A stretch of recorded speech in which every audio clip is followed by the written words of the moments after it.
سوال کیا کیا دیواروں پر آیتیں لگانا بھی شرک میں شامل ہے؟ تو بہرحال دیواروں پر آیتیں لگانا شرک نہیں ہے، پہلی چیز تو جان لیں شرک نہیں ہے، لیکن دیواروں پر آیتیں صرف دیواروں کو یا گھروں کو خوبصورت بنانے کے لگانا یہ غلط ہے۔ قرآن کسی گھر کو سجانے کے لیے نہیں آیا ہے، یہ اللہ کی کتاب ہدایت کے لیے آئی، پڑھنے پڑھانے کے لیے، سیکھنے سکھانے اور عمل کے لیے آئی ہے۔ اس کو دیواروں پہ لگا کر آپ سمجھیں گے بڑا مجھے ثواب ہوگا، یہاں سے شیطان نہیں ہوگا، وہاں سے فلاں نہیں ہوگا، اس سے کچھ نہیں ہونے والا۔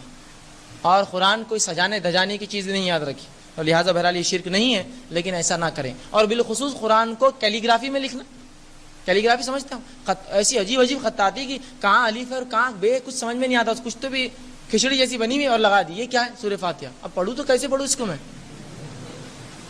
کیا رسول اللہ پہ جو قرآن اترا ایسا لکھا گیا کہ سبھی ایک جگہ اتنے اس میں سورہ فاتحہ صرف لکھا ہوا، اور اتنا عجیب انداز تھا کہ کوئی پڑھ بھی نہیں سکتا ہے۔ ہاں اگر کوئی اس نیت سے لگائے کہ اس کے جاتے آتے دیکھنے سے ہم یاد کر لیں گے اس چیز کو، یا اس کو دیکھ دیکھ کر بچے ہمارے یاد کر لیں گے، تو پھر حرج نہیں۔ لیکن اگر کوئی اس نیت سے لگا جس طرح سے آج ہو رہا ہے، قرآن کی کچھ آیتوں کو مخصوص جمع کیا جاتا ہے دکانوں مکان کی خیر و برکت کے لیے، 29 حروف لکھے ہوئے یا 4x4 کا ڈبہ بنا ہوا، 4 کیا حامیم یاسین تاسین تاہا نون قاف ہے میم، یہ پورا لکھا ہوا، یہ کیا ہے؟ دکانوں مکان کی خیر و برکت کے لیے، لٹکا دو فائدہ ہو گیا۔ ہاں یہ شرک ہے، یہ تو دکان و مکان کی خیر و برکت قرآن کے لٹکانے سے نہیں، اس پر عمل کر کے رب کو خوش کر کے آتی ہے۔ سمجھے آپ بات کو؟ سمجھے آپ بات کو؟ تو لگا دیتے ہیں اس نیت سے کہ خیر و برکت لائیں گا۔ اب سوال یہ ہے جو الفاظ لٹکائے وہ ہے کیا؟ الف لام میم، کسی کو معنی معلوم ہے اس کا؟ ہاں میم معنی معلوم ہے اس کا؟ یاسین، جس کا معنی بھی نہیں معلوم لٹکا دیا آپ نے، عجیب بات ہے۔ کم از کم ایسی آیت لٹکاتے کہ بھائی سمجھ میں آ رہا کہ رزق کی کچھ بات ہو رہی تاکہ اسے عقیدہ بلند ہو کہ اللہ رزق دینے والا، ہاں چلو وہ بات بھی سمجھ میں آتی، ٹھیک ہے۔ اب سوال یہ ہے کیا واقعی میں یہ چیز ہوتی ہے؟ تو میں کہوں گا آپ وہ آدمی کو پکڑیے جو تختیاں بیچتا ہے، کہ پوچھیے بھائی صاحب کتنے میں لاتے ہو؟ تو کہیں گے بمبئی سے لاتا ہوں۔ کتنے گھر پہ؟ بولیں گے 1000 2000 ایک ساتھ لاتے ہم، اور 10-20 بک جاتی، گھر چل جاتا، 10-20 تختیاں آپ جیسے لوگ لے لیتے، گھر چل جاتا۔ سوال یہ جس کے گھر پہ 1000 پڑے ہوئے ہیں، اس کے گھر میں کیوں خیر و برکت نہیں آ رہی؟ آپ کو دے رہا برابر خیر و برکت لا کے، اس کے پاس 1000 ہے، وہ کوانٹیٹی میں لائے ہول سیل میں، اور بول رہا بھی 10-20 بک گئی تو کمائی ہو جاتی، تو کئی بچے بھوکے رہتے۔ تو تھوڑی سی عقل لڑا سکتا نہیں ایک آدمی؟ ہاں لڑا سکتا ہے، ٹھیک ہے۔ تو بات بالکل واضح ہے۔ تو بہرحال اس طرح سے قرآن کا استعمال نہیں، ہاں کوئی یاد کرنے کے لیے یا لوگ آتے آتے پڑھے تاکہ اجر ملے، ایک الگ چیز ہے، لیکن سجانے کے لیے، دھجانے کے لیے، خوبصورتی کے لیے، دیوار کی رونق رنگت کے لیے، حفاظت کی نیت سے مت لگائے۔ ہاں یاد کر لے، لوگ پڑھے تاکہ اجر ملے، ایسا لگا سکتے ہیں۔ کتاب بنیاد ہے، یاد رکھیے، اس دنیا کے اندر اور اس آخرت میں اور اس قبر کے اندر، لیکن اس کتاب کو ہم نے فراموش کر دیا آج۔ آئیے اس حدیث سے جو نکات پوائنٹس ملتے کیا ہے؟ پہلا نکتہ جو ملتا ہے، قرآن مجید وہ کتاب ہے جو منکر اور نکیر کے سوالات کے جواب دلائیں گی۔ قرآن مجید وہ کتاب ہے جو منکر اور نکیر کے سوالات کے جوابات دینے میں آسانی کریں گی، پہلی چیز معلوم ہوئی۔ دوسری بات جو معلوم ہوئی، جو قرآن پر ایمان لائے پڑھے وہی قبر کے امتحان سے جو ہے کامیاب ہونے والا ہے۔ جو قرآن پر ایمان لائے پڑھے اس کی تصدیق عمل کرے وہی کامیاب ہوگا۔ خالی منہ سے ایمان لانا بھی کافی نہیں، جب تک کہ پڑھ کر تصدیق نہ کرے، مطلب عمل نہ کرے اس پر۔ دوسرا نکات یہ پتہ چلتا ہے۔ تیسرا پوائنٹ جو پتہ چلتا ہے کہ کافر اور منافق پہ سب سے پہلی چیز یا سب سے پہلی بات جو ثابت کر کے فرد جرم جو عائد ہوگا اس پر، وہ یہ جرم ہوگا اللہ کی کتاب کیوں نہیں پڑھا۔ جو پہلا جرم اس پہ عائد کیا جائے گا وہ ہے اللہ کی کتاب کیوں نہیں پڑھا، کیوں تصدیق نہیں کی اس کی۔ اور چوتھی بات جو معلوم ہوتی ہے کہ قرآن کو نہ پڑھنے والوں کو، نہ سمجھنے والوں کو سر پر مارا جا رہا ہے، وہ اس لیے کہ دماغ مرکز ہے سمجھ کا، تم نے اس مرکز کو استعمال نہیں کیا اللہ کی کتاب کے لیے۔ دنیا کے اس میں تو بڑے ہوشیار بنتے تھے، بڑے چالاک اور چتر بنتے تھے، لیکن اللہ کی کتاب کا جب معاملہ آیا معصومیت اختیار کر لی، یہ ہمارا کام نہیں ہے، وہ لوگ کر رہے ہیں، ہم ان کے پیچھے صرف چل رہے ہیں۔ کہ یہ کتاب اس لیے دی گئی تھی، یہ کتاب اس لیے دی گئی تھی کہ لوگ یہ کہیں، اور اتنی غلط فہمیاں اس کتاب کے تعلق سے، میں افسوس کے ساتھ کہہ رہا ہوں، جتنی غلط فہمیاں اللہ کی کتاب کے تعلق سے آج پھیلائی گئی ہے اس کی کوئی انتہا نہیں ہے۔ اس حد تک غلط فہمیاں پھیلائی گئی ہے کہ قرآن پڑھنے سے لوگ گمراہ ہو جاتے ہیں۔ سبحان اللہ، سبحان اللہ، اے میرے رب تجھ سے میری دعا ہے کہ اگر ایسی کتاب دے دی جس کو پڑھ کے میں گمراہ ہوتا ہوں تو اب ہدایت میں کہاں سے لاؤں؟ کوئی اور کتاب اتار پھر میرے لیے۔ التجا ہے میری پھر میں اپنے رب سے، کہ اگر یہ کتاب میں گمراہی تو نے دے دی تو ہدایت کس کتاب میں پھر وہ کتاب مجھے دی جائے. یہ الفاظ منہ سے نکالتے وقت کیوں نہیں انسان سوچتا ہے کہ اللہ کی کتاب گمراہی دے سکتی ہے؟ ہاں تیری نیت گمراہی کی ہے تو اللہ برکت دے، تو گمراہ ہو اس سے. میری نیت اس کتاب سے ہدایت کی خالص صرف. ارے اس کتاب نے تو اس جاہل قوم کو لوگوں کے لیے جو ہے مینار بنا دیا، لوگوں کے لیے روشن چراغ بنا دیا، چمکتے ہوئے ستارے بنا دیے. جن لوگوں کو دنیا میں سب سے گھٹیا اور ذلیل سمجھا جاتا تھا، جو جہالت کے اندر سب سے نچلے تھے، اس قوم میں ایک نبی آتا ہے، اسی کے اندر سے وہ ایک کتاب لا کر ان پہ خرد اور پڑھتا ہے، اور وہ قوم اس پر ایمان لاتی ہے، دنیا کے لیے روشن چراغ بن جاتی ہے. جو سب سے جاہل اور بدتر قوم تھی، سوال یہ ہے اگر سب سے جاہل قوم اس کتاب کو پڑھ کر ایمان لا کر اس پہ عمل کر کے دنیا میں مثال بن سکتی ہے، میں ایک مسلمان گھر میں پیدا ہو کے اس کو پڑھ کے کیسے گمراہ ہوتا ہوں؟ سوال یہ ہے میرا، سوال یہ ہے کہ میں مسلمان گھر میں پیدا ہو کر اگر اس کتاب کو پڑھ کے گمراہ ہوتا ہوں تو سوال یہ وہ کیسے ہدایت یافتہ ہو اس کتاب کو پڑھ کر جو سب سے گمراہ تھے دنیا میں. اور اللہ کے رسول صلی اللہ علیہ وسلم ایک امی جاہل ان پڑھ قوم میں بھیجے گئے. سوال یہ تھا اگر یہ کتاب صرف ان کے لیے تھی کہ جو پڑھے لکھے سمجھ سکے تو اللہ نے پھر اللہ کے رسول کو پڑھے لکھوں میں بھیجتا، ان جاہل قوم میں کیوں بھیجا؟ نمونہ دے دیا، یہ قرآن کا نمونہ دے دیا کہ سب سے جاہل قوم بھی اگر اس کو تھام لے تو وہ روشن چراغ اور مینار بن سکتی ہے لوگوں کے لیے ہدایت کے. تو مسلمانوں اس کو تھامو، اس پر عمل کرو. اس میں وہ انقلاب ہے، اس کتاب میں وہ ہدایت ہے، وہ رہنمائی ہے جو دنیا اور آخرت میں کامیابی کرتی ہے. واقعات ہم سنتے ہیں، حالات ہم سن رہے ہیں. ایک غیر مسلم تھا، قرآن پڑھا، ہدایت پر آ گیا. سوال یہ ہے ایک غیر مسلم قرآن پڑھے، ہدایت پر آئے، ایک مسلمان قرآن پڑھے، گمراہ ہو جا رہا ہے. کیسی بات ہے یہ کچھ عقل میں سما نہیں رہی ہے. ایک یہودی نے قرآن پڑھا، اسلام لا لیا. سوال یہ کہ یہودی قرآن پڑھ کے کٹر یہودی بن جانا تھا، اس لیے کہ گمراہ ہونا تھا، وہ کیسے ہدایت پر آ رہا ہے اور میں پڑھوں تو میں گمراہ ہو جاؤں؟ بڑی عجیب بات ہے. رب العزت نے اس کتاب کے تعلق سے تو اعلان کر دیا وَلَقَدْ يَسَّرْنَا الْقُرْآنَ لِلذِّكْرِ فَهَلْ مِن مُدَّكِرٍ. میں نے اس کتاب کو آسان کر دیا سمجھنے کے لیے، پڑھنے کے لیے، یاد کرنے کے لیے، عمل کے لیے. فَهَلْ مِن مُدَّكِرٍ. تو ہے تم میں سے کوئی جو اس سے ہدایت حاصل کر لے؟ 4 بار سورہ قمر کے اندر یہ اعلان کیا گیا وَلَقَدْ يَسَّرْنَا الْقُرْآنَ. یسرنا القرآن قاعدے کو بولتے ہیں ہماری زبان میں آسان قرآن. یسرنا القرآن للذکر، عمل کے لیے، ذکر کے لیے، یاد دہانی کے لیے ریمائنڈر بنا کر بھیجا ہے. فہل میں مدکر ہے کوئی اس سے فائدہ اٹھانے والا؟ یہ تو اعلان کری اللہ کی کتاب.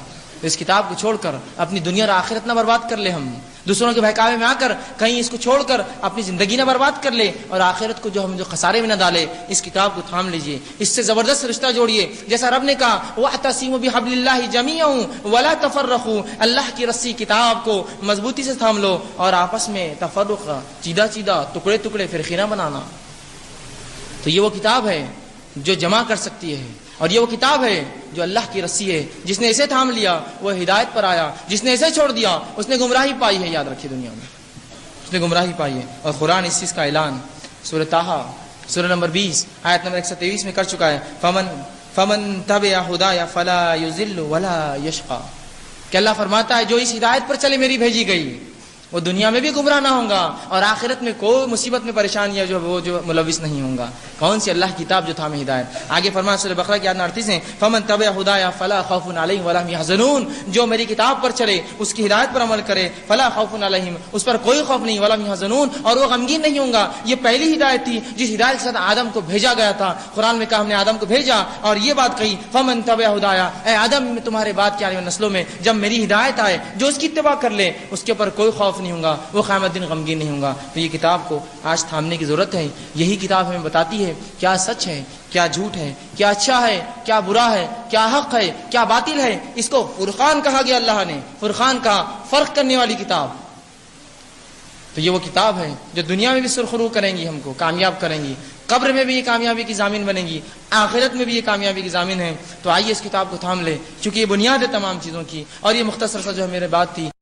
جمعے کے دن تمہارا بہترین دنوں میں سے، جمعے کا دن تمہارے بہترین دنوں میں سے، لہٰذا اس دن مجھ پر بکثرت درود بھیجا کرو کیونکہ تمہارا درود مجھ پر پیش کیا جاتا ہے. اس دن مجھ پر بکثرت درود بھیجا کرو کیونکہ تمہارا درود مجھ پر پیش کیا جاتا ہے. کیونکہ دوسری ایک حدیث میں تفصیلی الفاظ ہے کہ ایسے اللہ نے مقرب فرشتے رکھے ہیں جب مجھ پر درود بھیجا تو اس کو جمع کر لیتے ہیں اور وہ مجھ پر پیش کرتے. غائب کی بات ہے، کچھ علماء لکھتے ہیں غائب میں پیش ہوتا ہے اور کچھ لکھتے روز قیامت وہ پیش کر دیں گے. یہ فزیکل پریزنس میں پیش ہونے والی بات نہیں ہے. لیکن یہاں چلیے آگے بڑھتے ہیں. تو مجھ پر پیش کیا تھا تو خوب کثرت سے نبی اکرم صلی اللہ علیہ وسلم پہ ہم درود بھیجے. امام بہقی نے ایک روایت میں یہ الفاظ نقل کیے، وہ یہ ہے جمعرات اور جمعے کے دن مجھ پر بکثرت درود بھیجا کرو۔ جمعرات سے مراد جمعے کی رات سے لے کر جمعہ خاتمے تک مجھ پر بکثرت درود بھیجا کرو، مطلب جیسی تھرسڈے کی مغرب ہوتی ہے، جمعرات جس کو ہم بولتے ہیں اس کی مغرب ہوتی ہے، کثرت سے نبی اکرم صلی اللہ علیہ وسلم پہ درود بھیجنا چاہیے۔ ابن قیم الجوزی رحمہ اللہ کثرت سے درود نبی اکرم صلی اللہ علیہ وسلم پر جمعے کو خاص طور سے بھیجنے کی فضیلت بیان کرتے ہیں اور اس کی حکمت بیان کرتے فرماتے اور کہتے ہیں، وہ لکھتے ہیں، یہ جو ہے زاد المعاد کی روایت ہے، وہ کہتے ہیں رسول اللہ صلی اللہ علیہ وسلم تمام مخلوق کے سردار ہیں اور جمعہ تمام دنوں کا سردار ہے، اس لیے اس دن درود بھیجنے کی جو خوبی ہے وہ کسی اور دن میں نہیں۔ انسانیت کے سردار پر دنوں کے سردار میں درود بھیجنا جو خصوص اس دن ہے وہ کسی اور دن میں نہیں۔ پھر وہ لکھتے ہیں اس میں ایک اور حکمت بھی ہے کہ امت نے دنیا و آخرت میں جو بھی بھلائیاں پائی ہے وہ صرف آپ صلی اللہ علیہ وسلم کی ہاتھ سے پائی ہے، لہٰذا اللہ تعالیٰ نے آپ کی امت کے لیے دنیا و آخرت کی بھلائیاں اکٹھی کر دی، اور انہیں جو سب سے بڑی عزت حاصل ہوگی وہ جمعہ کے روز ہوں گی۔ اس دن وہ انہیں جنت میں ان کے گھر میں اور ان کے محلات کی طرف بھیجے گا، جب وہ جنت میں داخل ہوں گے تو یہ ان کے لیے مزید جزا کا دن ہوگا اور یہ ان کے لیے دنیا کی عید کا دن ہے۔ اس دن اللہ تعالیٰ ان کے تمام درخواستوں اور ضرورتوں کو پورا کرتے ہیں اور کسی سائل کو رد نہیں کرتے۔ مسلمانوں کو ان ساری باتوں کا علم آپ صلی اللہ علیہ وسلم کے ہی توسط سے جو ہے حاصل ہوا ہے، لہٰذا اللہ تعالیٰ کی حمد و شکر اور آپ صلی اللہ علیہ وسلم کے حق کی تھوڑی سی ادائیگی کا یہ تقاضا ہے کہ ہم اس دن اور اس کی رات آپ پر بکثرت درود بھیجیں۔ ٹھیک ہے، جمعہ کا دن سردار، نبی اکرم صلی اللہ علیہ وسلم سردار، جمعہ کے دن ہم جنت میں داخل ہوں گے جو سب سے بڑی ہمارے لیے کامیابی ہے۔ یہ تمام کا راستہ جنت کا نبی اکرم صلی اللہ علیہ وسلم وسیلے سے ہم کو ملا، لہٰذا یہ ضروری ہے کہ اس دن نبی اکرم صلی اللہ علیہ وسلم نے کثرت سے درود بھیجا جائے۔ یہ اس کا ایک چھوٹا سا میں نے جز دیا جو میں نے پڑھا آپ کو، بڑی حکمت ہے اس کے پیچھے۔ تو کثرت سے نبی اکرم صلی اللہ علیہ وسلم پر جمعہ کے دن درود بھیجنا چاہیے۔ سب سے افضل درود جو نبی اکرم صلی اللہ علیہ وسلم پر بھیجا جا سکتا ہے وہ کون سا ہے؟ درود ابراہیمی، وہ درود جو آپ اور میں کس میں پڑھتے ہیں؟ نماز میں۔ تو آپ دوسرے درود اگر آپ کو علم ہو نہ ہو تو چھوڑ دیں، یہ سب سے اچھا درود ہے جو نماز میں ہم پڑھتے ہیں۔ کثرت سے یہ درود پڑھ کے نبی اکرم صلی اللہ علیہ وسلم کو کریں، اور جب آپ پڑھتے ہیں تو خود بخود نبی اکرم صلی اللہ علیہ وسلم تک پہنچا دیا جاتا ہے، یا فرشتے حاضر ہوتے ہیں جو ایسے درودوں کو لے کر نبی کے پاس پہنچا دیتے ہیں یا دیں گے، یاد رکھیں جو بھی ہے، چونکہ غائب کا معاملہ کیسے ہوتا ہے واللہ عالم۔ ٹھیک ہے، تو بہرحال ہمیں کثرت سے درود بھیجنا چاہیے۔ تو یہ چند باتیں تھیں جو اہم نکات تھے جو میں نے مناسب سمجھے آپ کے سامنے جمعہ کے تعلق سے رکھوں، تاکہ اس کی فضیلت، اس کی قدر، اس کی منزلت، اس کی عظمت ہمارے دلوں میں، ہماری نسلوں میں، ہمارے جو ہے انسانوں میں، مسلمانوں میں جاگیں، اور اس دن کو صرف ہم چھٹی ملتی ہے تو انجوائے نہ کریں، بلکہ اس دن کو جب کہ ہم کو چھٹی اگر مل رہی ہے تو ڈبل فائدہ اٹھائیں اس دن کا، وہ اس اعتبار سے فائدہ اٹھائیں کہ اس دن ہم خوب زیادہ سے زیادہ اچھے اعمال کریں، وہ سارے اعمال کریں جو کتاب و سنت نے بتایا ہے۔ یاد رکھیں جمعے کی نماز کا خاص اہتمام کریں، کبھی نہ اس کو چھوڑیں، کثرت سے درود بھیجیں، سورۃ الکہف کی تلاوت کریں، یاد رکھیں۔ اسی طرح اس کے اندر ایک گھڑی ہے، اس گھڑی کو پانی کوشش کریں تاکہ ہماری دعائیں قبول ہوں۔ اس کے علاوہ بھی آپ پورے جمعہ میں دعا مانگ سکتے ہیں، پورے جمعہ میں استغفار ہو، تو عام باتیں کبھی بھی کر سکتے ہیں، جمعہ چونکہ افضل ہے تو بہرحال اس میں کر سکتے ہیں۔ تو ہمیں یہ کام کرنا چاہیے تاکہ انشاءاللہ عزیز اس جمعے کا صحیح فائدہ اٹھا سکے۔ عورتوں سے بھی گزارش کروں گا اگر انتظام ہو تو ضرور مسجد جائے تاکہ جمعے کی نماز میں حاضر ہو، تاکہ دین کا علم سیکھے، اجتماعیت سے جڑے، تاکہ ایک شعور امت کے اعتبار سے ہمیں جاگے، ورنہ امت کا شعور نہیں، ہر کوئی انڈیویجول لائف گزارا ہے، عورتوں میں خاص طور سے، تو امت کا ایک شعور جاگے۔ اور انتظامیہ سے کہوں گا عورتوں کے لیے بھی نظم کرے، چونکہ نماز جمعہ کے اندر سب سے افضل اعمال میں سے ایک سب سے عظیم عمل ہے۔ تو نماز جمعہ ہوا، سورۃ الکہف ہوا، دعا کی شکل میں ہوا، نبی پہ درود ہوا، اور کیا کرنا ہے جمعہ کی نماز میں اور کیا نہیں کرنا ہے وہ باتیں بھی دیکھی تاکہ جمعے کا ہم فائدہ اٹھائیں۔ تو اللہ رب العزت سے ہم دعا کرتے رہیں کہ اللہ تعالیٰ ایسی جو فضیلت ہے، جو ساعت ہے، جو گھڑیاں، جو مہینے، جو دن، جس کو تو نے فضیلت کچھ راتوں کو اور کچھ دن کو دیے، ان دن اور راتوں کی فضیلت اور ان گھڑیوں کی فائدہ اٹھانے کی ہم کو توفیق عطا فرمائے، چاہے وہ راتوں کی شکل میں، چاہے شب قدر کا معاملہ ہو، یا دن کی شکل میں، چاہے وہ ذی الحجہ کے ابتدائی 10 دن کا معاملہ ہو، یا اسی طرح جو ہے ہفتے کے اندر دنوں کے کے اعتبار سے جمعے کا معاملہ ہو یا مہینوں کے اعتبار سے رمضان کا معاملہ ہو، اللہ ہمیں توفیق دے کہ ان دن رات اور مہینوں اور جو ہے سات اور گھڑیوں کا جو ہم فائدہ اٹھا سکے یا اللہ۔ اور اللہ تبارک تعالیٰ سے آپ دعا کرے کثرت سے کہ اللہ ہمیں ان دنوں ان گھڑیوں کے فائدے کے ساتھ ساتھ اس چیز کی توفیق دے کہ ہم گناہ کبیرہ سے ہم بچتے رہے، کیونکہ گناہ کبیرہ سے بچنا بھی بے انتہا بہرحال ضروری ہے، ورنہ پھر وہ اعمال جو صغائر کو مٹاتے ہیں وہ تو کریں گے لیکن کبائر ہونے کی وجہ سے پھر یاد رکھیے صغیرہ بھی مٹتے نہیں ہیں، تو لہٰذا ہم اس سے بچتے رہے۔ تو جمعہ کے دن کو غنیمت جانتے اس کا ہم صحیح فائدہ اٹھائیں۔ اللہ سے آخر میں دعا کروں گا اللہ سبحانہ تعالیٰ ہم تمام کو جمعے کی فضیلت سمجھتے ہوئے اس کا صحیح فائدہ اٹھانے کی توفیق عطا فرمائیں۔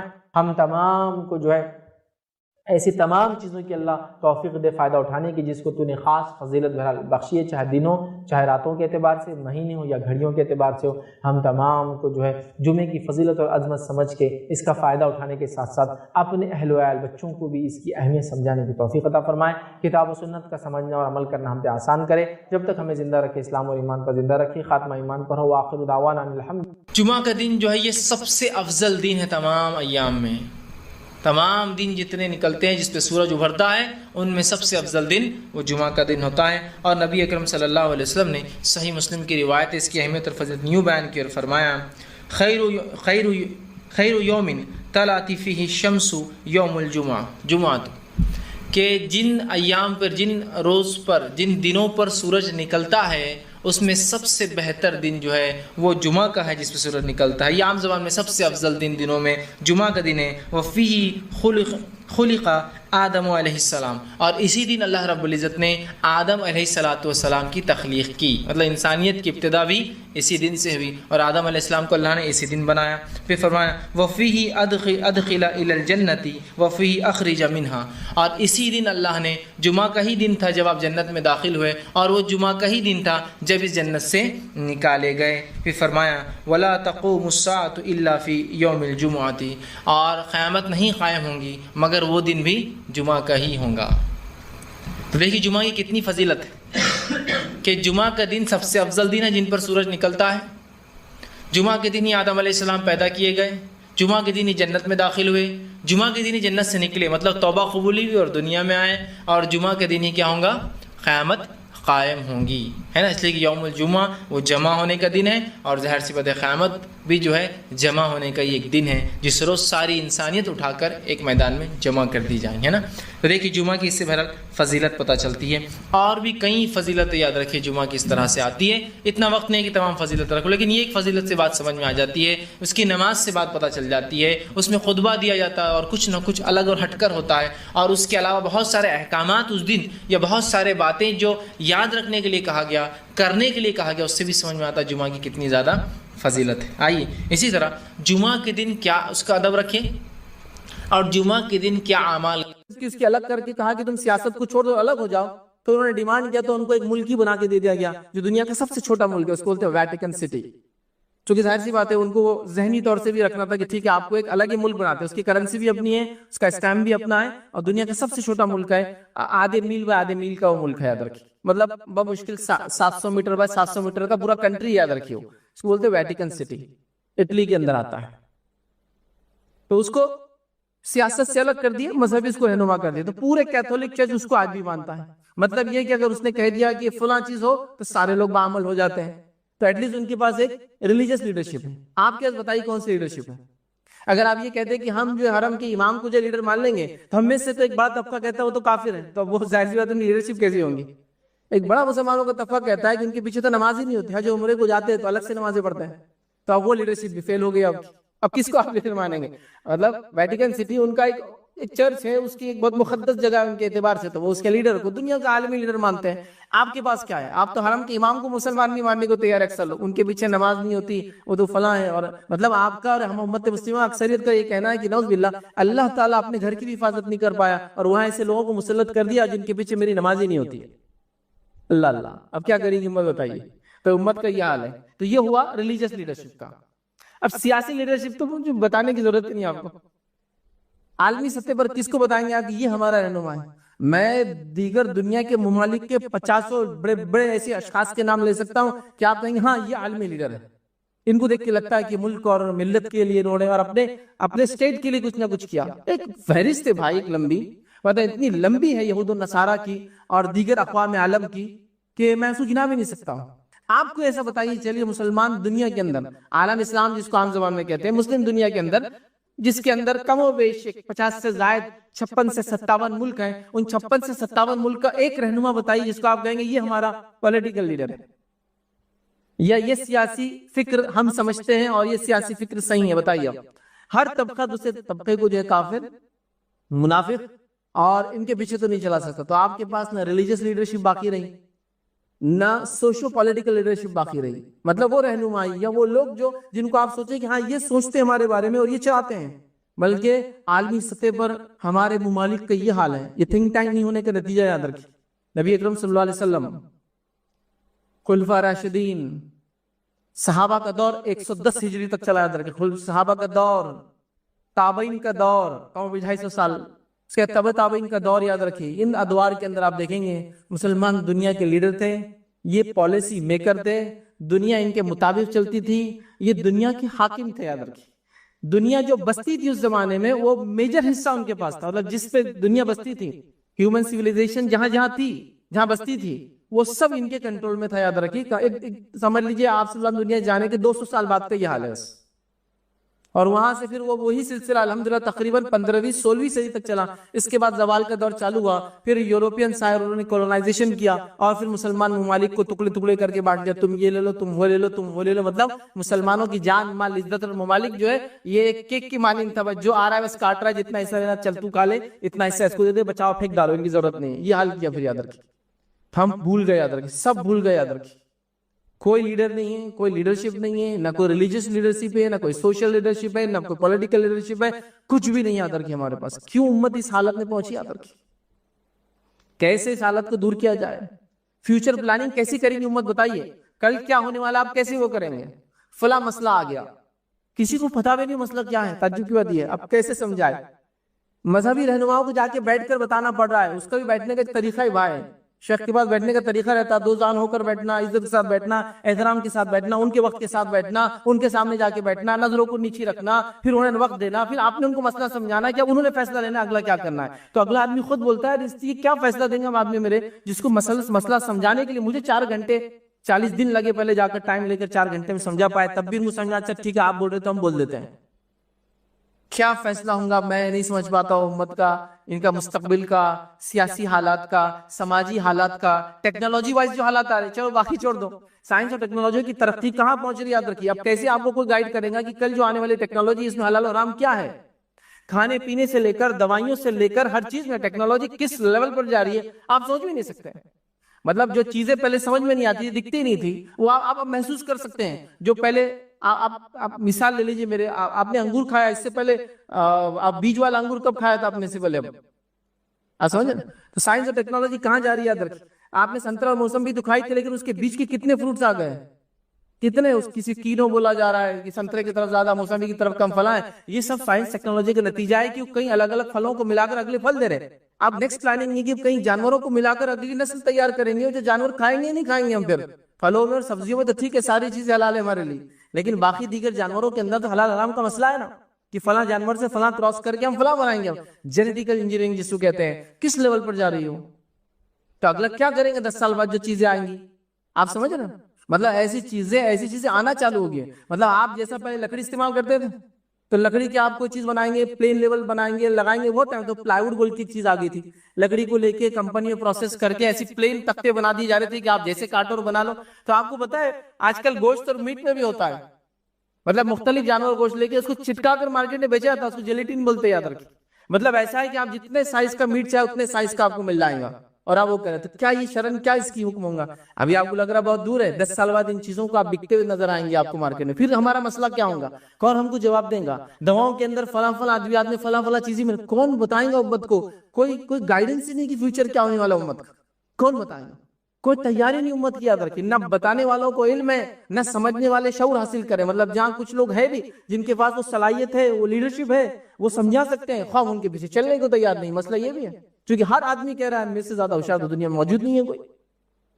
کیسے ہوگا امت کا. یاد رکھیے اب اس کے بعد جب لیڈرشپ ختم ہو گئی، یاد رکھیے تھنک ٹینک نہیں رہا ہمارے پاس، انٹلیکچوئلس ہمارے پاس نہیں رہے، ان لوگوں نے آرگنائزیشن کریٹ نہیں کی، تو ہمارے پاس کوئی پالیسی نہیں رہی، یاد رکھیے کہ ہم کیسے جئیں گے، کیا کریں گے، کیا کھائیں گے، کب نہیں کھائیں گے، کیا پڑھیں گے، کیا نہیں پڑھیں گے، کہاں بچوں کو ڈالیں گے، کہاں نہیں ڈالیں گے، کیا چیز حلال ہوگی اور کیا چیز حرام ہوگی، مستقبل میں آنے والی سائنس ٹیکنالوجی میں کیا ہم لیں گے اور کیا ہم نہیں لیں گے، کیسے ہم کریں گے، کیسے ہم نہیں کریں گے۔ ماضی میں، پاسٹ میں علماء نے، ہمارے دینی طبقے نے، بہت ایڈوانس لوگ تھے، یاد رکھیے، مسائل کو لکھا جو فیوچر میں آ سکتے ہیں، لکھا انہوں نے اس چیز کو، ایسا ایسا ہو سکتا ہے فیوچر میں، تو کیا کریں گے امت، مطلب وہ جب تھے اس سے 500 سال پہلے کا سوچ رہے تھے کہ اگلا ایسا ہو تو ہم کیا کریں گے۔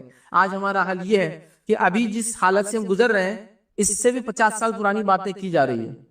جمعہ کا خطبہ ایک طرح سے ایک پلیٹ فارم ہے جس کے ذریعے آپ اپنی جدید یا مسائل یا حالات کو پیش کر سکتے ہیں۔ ان حالات میں بھی آپ دیکھیے لوگ 5 منٹ کا عربی خطبہ پڑھتے ہیں، اور اس میں بھی کبھی اگر ایسا پڑھتے، یاد رکھیے کہ وہ عثمانی خلافت کے دور میں لکھے ہوئے خطبے ہیں جس میں آخری عثمانی خلیفاؤں کے نام کے ساتھ پڑھتے ہیں، اور آج بھی ایسا پڑھتے ہیں کہ اللہ ان کو قائم رکھے اور دائم رکھے۔ خلافت ختم ہو کے 100 سال ہو چکے ہیں اور آج بھی وہ خطبہ پڑھا جا رہا ہے کہ اللہ عثمانی خلیفہ کو قائم رکھے اور دائم رکھے جو جا چکے دنیا سے۔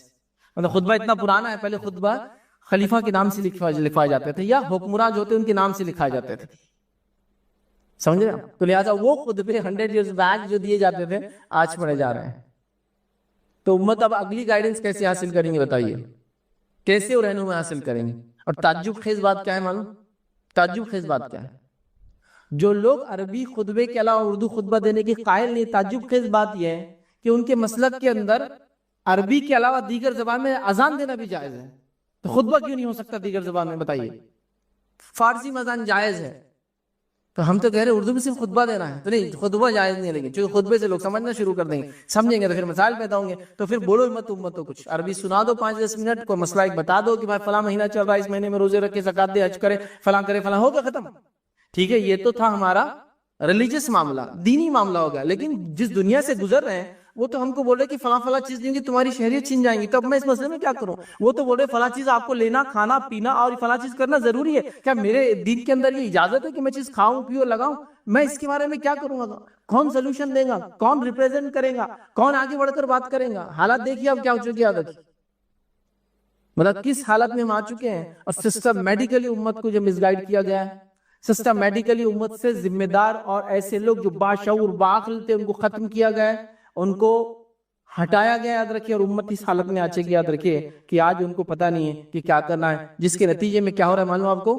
قتل اور غارت گری، لوٹ مار عام ہو چکی، یاد رکھیے، امت مسلمہ کی عزتوں کی، جان اور مال کی۔ آپ ذرا سوچو، کبھی خالی سوچو، کوئی ایک آدمی آتا ہے ایک رات، اور ایک آزاد ملک، آزاد انسانیت اس میں بس رہی کروڑوں کی تعداد میں، اور ایک رات میں اس ملک کو غلام بنا لیتا ہے، اور امت خالی دیکھ رہی ہے، ہم کو کیا لینا دینا اس۔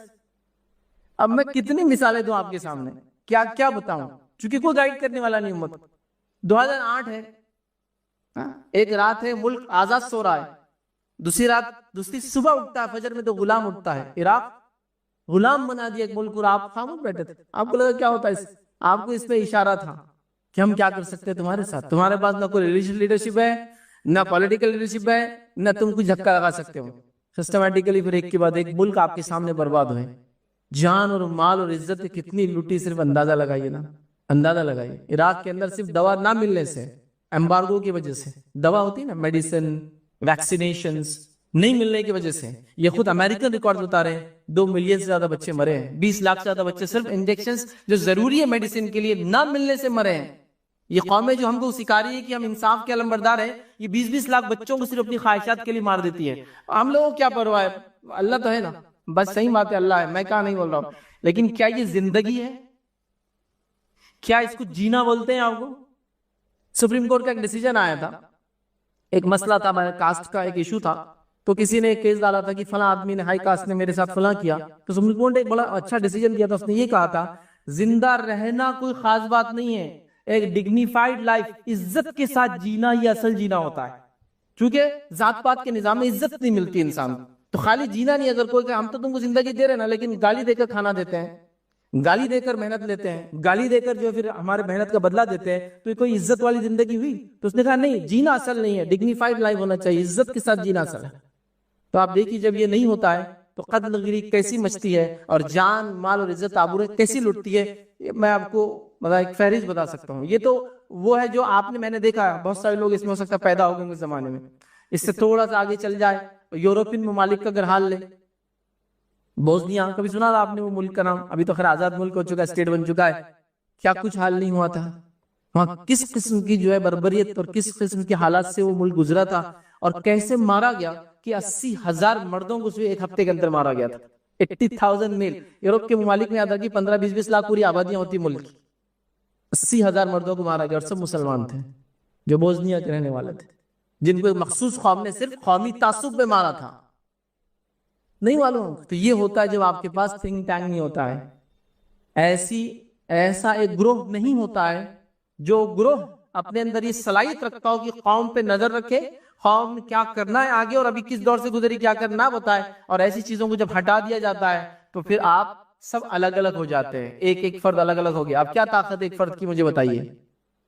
ملک ایسے پھر اکھڑتے ایک کے بعد ایک. عراق ہے, شام ہے, مطلب جس کو سیریا کہیں گے, اس کے بعد لبنان ہے یاد رکھیے, اور اس کے بعد بہرحال ایک فہرست ہے آج کے دور میں. فلسطین کا حال لے لیجئے, خاص طور سے اس کے ساؤتھ کے حصے غازہ کا حال لے لیجئے, اور اس کے علاوہ ابھی کئی چیزیں مطلب ہمارے پڑوس میں جو میانمار ہے, روہنگیا مسلمانوں کا مسئلہ لے لیجئے, تو ادھر جو ہے شام سے لوگ جو گئے مطلب کیا کیا نہیں ہوا یاد رکھیے. مطلب ایسی حالت ہے کہ لوگوں نے, مطلب یہ گواہی آپ بھی دے سکتے ہیں, لوگوں نے لوگوں کی لاشوں کو لے کر دفنایا لیکن زندہ رہتے ہوئے اپنی زمین پہ اترنے نہیں دیا, اس لیے کہ پاسپورٹ کا مسئلہ تھا. ساحلوں سے جا کے کشتیاں ٹکرائی ہیں لوگوں کی جو اپنے ظلم سے بچنے کے لیے بھاگے ہیں. شام سے لے کے یورپ بھاگے لوگ, کہاں کہاں جا کے نہیں ٹکرائے, کن کن ممالک کو جا کے ان کی کشتیاں ٹکرائی. ان چھوٹے چھوٹے بچوں کی تصویر آپ نے دیکھی ہوگی جو ساحلوں کے اوپر جو ہے جیسے کچرا آ کر بکھرا ہوتا نا, ان کی لاشیں پڑی, دیکھا آپ نے؟ سمجھ رہے آپ؟ ایک چیز جو آپ نے چھوڑ دی, مشورہ, مشاورت. اسی لیے مشاورت کمیٹیاں ہوتی تھی پہلے, یاد ہے آپ, مشاورت بولتے تھے اس کو. وہ مشورہ دیتی تھی, وہ رائے دیتی تھی قوم اور ملت کیا کریں گی. اب سب ختم ہو چکا ہے یاد رکھیے, سب ختم ہو چکا ہے. اور امت اس بارے میں نہ سوچنے کو تیار ہے, نہ آگے کی کوئی پلاننگ وہ اور بھی رکھتی ہے. اب بتائیے جب یہ نہیں ہوں گے تو انٹلیکچوئل ریوائول کیسے ہوگا, مطلب آنے والے جدید مسائل کو کیسے حل کریں گے, اسکالرلی ریسرچ کیسی ہوں گی, مطلب ہم لوگ اب اسلامک اسٹڈیز کے اعتبار سے آگے کی چیزوں کو کیسے انالائز کر پائیں گے, پولیٹیکل فارمولیشنز کیسے بنیں گے, مطلب سیاسی اعتبار سے اپنا دبدبہ قائم رکھنے کے لیے قوم کیا کرے, کون ان کو بتائیں گا؟ کوئی بھی نہیں ہوگا یاد رکھیے. انٹرفیت ڈائلاگز بند ہو گئے یاد رکھیے کہ قومی قوموں سے بات کرے. آج آپ کس سے بات کریں گے جب ایک قوم میں نفرت بھری آپ کے خلاف اور وہ آپ کو ختم کر دینا چاہتی اس ملک سے. کوئی تو ایک کمیٹی ہوتی ہے جو جا کے بات کرے کہ آئیے انٹلیکچوئل لیول پہ ہم ڈسکشن, ڈسکورس, ڈائلاگ اور ڈیبیٹنگ, سمپوزیم اور سیمینار رکھتے ہیں, آپس میں ڈسکس کرتے ہیں بھائی کہ تمہارے پاس بھی ہیومن ویلیوز کیا ہے, ہمارے پاس بھی کیا ہے, کیا آپ کا مذہب اس کی اجازت دیتا ہے اور کیا میرے مذہب میں جو الزام لگا جا رہا ہے ایسا ہے, کیا کریں گے ہم, آپ بتائیے. کوئی سسٹم آپ کے پاس نہیں رہا. سوشل ریفارمز کیسے لائیں گی قوم, کیسے تبدیلی لائیں گی قوم, کیسے چینج لائیں گی اپنے اندر اور سماج کے اندر, بتائیے آپ. کوئی گائیڈ کرنے والا نہیں. آپ کو جو بیٹر لگتا ہے آپ کریں, ان کو جو اچھا لگتا ہے یہ کریں.